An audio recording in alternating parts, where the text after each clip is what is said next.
ബംഗാൾ നിയമസഭാ തിരഞ്ഞെടുപ്പുമായി ബന്ധപ്പെട്ട് തിരഞ്ഞെടുപ്പ് കമ്മീഷൻ ഇതുവരെ പിടികൂടിയത് 510 കോടി രൂപയുടെ വസ്തുക്കളാണ്. 30 കോടി രൂപ പണമായി പിടിച്ചെടുത്തു. 110.12 കോടി രൂപയുടെ മയക്കുമരുന്നും 126.85 കോടി രൂപയുടെ മദ്യവും പിടിച്ചെടുത്തുവെന്നും തിരഞ്ഞെടുപ്പ് കമ്മീഷൻ പറയുന്നു. അർജുൻ പീതാംബരനാണ് വിവരങ്ങൾ പങ്കുവയ്ക്കുന്നത്. അർജുൻ, സംസ്ഥാനത്തുടനീളം വ്യാപക റെയ്ഡ് നടക്കുന്നു, കർശന നിയന്ത്രണം ഏർപ്പെടുത്തുന്നു.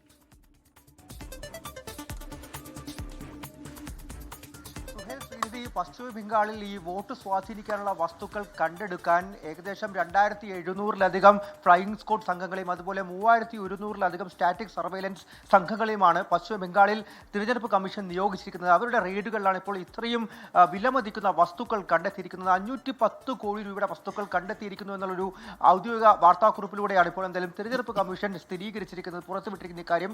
അതിൽ 30 കോടി രൂപയുടെ പണമാണ്. അതിനപ്പുറത്തേക്ക് 126.85 കോടി രൂപ വിലമതിക്കുന്ന മദ്യവും പിടികൂടിയിട്ടുണ്ട്. അതും തന്നെ ഏകദേശം 48,46,000 ലിറ്ററിലധികം വരുന്നുണ്ട്. ഒപ്പം തന്നെ 110.12 കോടി രൂപയുടെ മയക്കുമരുന്നും കണ്ടെത്തിയിട്ടുണ്ട്. അതുപോലെ തന്നെ മറ്റ് വിലയേറിയ വസ്തുക്കൾ 58.28 കോടി രൂപയുടെയും അതുപോലെ മറ്റ് ഫ്രീബീസ് ആയിട്ട് 184.85 കോടി രൂപയുടെയും ഫ്രീബീസാണ് കണ്ടെത്തിയിരിക്കുന്നത്. ഇത് 2021 കണക്കുകൾ, 2021 പശ്ചിമ ബംഗാളിന്റെ കണക്കുകൾ ഇതിനോടകം മറികടന്നിട്ടുണ്ട്. 2021 പശ്ചിമ ബംഗാളിൽ തിരഞ്ഞെടുപ്പ് നടക്കുന്ന സമയത്ത് ഏകദേശം 339 കോടി രൂപയുടെ വസ്തുക്കളായിരുന്നു പിടിച്ചെടുത്തത്. അതിപ്പോഴെന്തായാലും 510 കോടി രൂപ കടന്നിരിക്കുന്നു. ഇനിയും ഒരു ദിവസം കൂടി ബാക്കിയുണ്ട് പശ്ചിമ ബംഗാളിൽ തിരഞ്ഞെടുപ്പ് പൂർത്തിയാകാനായി. അതിനു മുൻപ് ഇനിയും റെയ്ഡുകൾ നടക്കുമെന്നുള്ള കാര്യം തന്നെയാണ് ഇപ്പോൾ എന്തായാലും തിരഞ്ഞെടുപ്പ് കമ്മീഷൻ വ്യക്തമാക്കിയിരിക്കുന്ന ഏറ്റവും പ്രധാനപ്പെട്ട കാര്യം. സുഹേൽ, ശ്രീനിധി.